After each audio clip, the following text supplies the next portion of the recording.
Tervist, mina olen Rene Pürkland, Hiina meditsiiniarst. Hiina meditsiinis on palju erinevaid ravimeetodeid, aga kõige tähtsam on toitumine. Toitumine on see, mida me nii ehk nii iga päev teeme ja kui me suudame muuta toitumist kehale sobivaks, siis tegelikult me saame igapäevaselt keha toetada.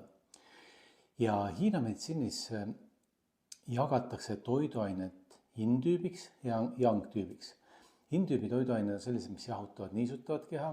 Yang-tüüp on selline, mis soojendab ja kuivatab keha. Ja miks see nüüd nii tähtis teada on? Võtame ühe näite, et ülekaal. Ülekaalul Hiina meditsiini järgi võib olla mitmeid erinevaid põhjuseid. 2 enamlevinut on, seda nimetatakse põrna-jangi nõrkuseks ja teine on maokuumus. Põrna-jangi tüüpi ülekaal on selline, kui inimesel on käed-jalad külmad. Tal on üldiselt pigem ta on külmakartlik, ta on näost kahvatu ja tema kehakoed, ka rasvude on selline, mis on hästi pehme ja vajub natuke nagu allapoole. Sellisel inimesel võib olla ka suur väsimus peale sööki, tal on võib-olla magus isu, tal energiat ei ole.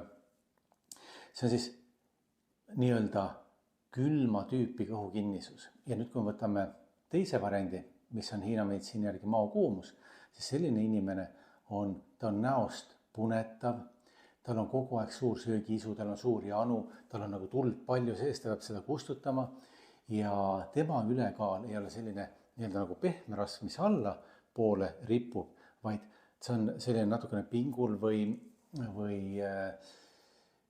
natukene selline rohkem toonuses keha, aga ikkagi ülekaaluline. Ja kui me need 2 asja nüüd võtame, üks on tingitud sellest, et kehas on vähe soojust sees ja läbi selle on metabolism häiritud ja teine on see, et kehas on liiga palju koomust sees või maos ja me peame siis kogu aeg midagi sööma, kogu aeg midagi jooma, et seda tuld kustutada. Ja ehk üks on jangi nõrkusest, külma tüüpi, teine on inni nõrkusest või siis kuuma tüüpi. Ja nende puhul toitumine, kui me tahame keha toetada, on täiesti erinev. Esimese puhul me peame soojendama, me peame andma talle temperatuurilt soojased toitusid kehale. Me peame andma olemuselt soojasid a la ingver või kaneel või sellised soojad vürtsid või lihade poolest lambaliha. Ja teine, kui on mao inni nõrkusest kuumus, see, mis on siis punetav nägu ja tahab ilmselt kogu aeg süüa, et sellisel puhul me peame hoopis jahutama seedimise liigset patoloogilist vaiglaslikku tuld. Et sellisel puhul sobib toortoit, esimesel toortoit üldse ei sobi. Teisel puhul toortoit sobib või mingid sellised, ütleme, jahutavad köögiviljad, kurk, tomat.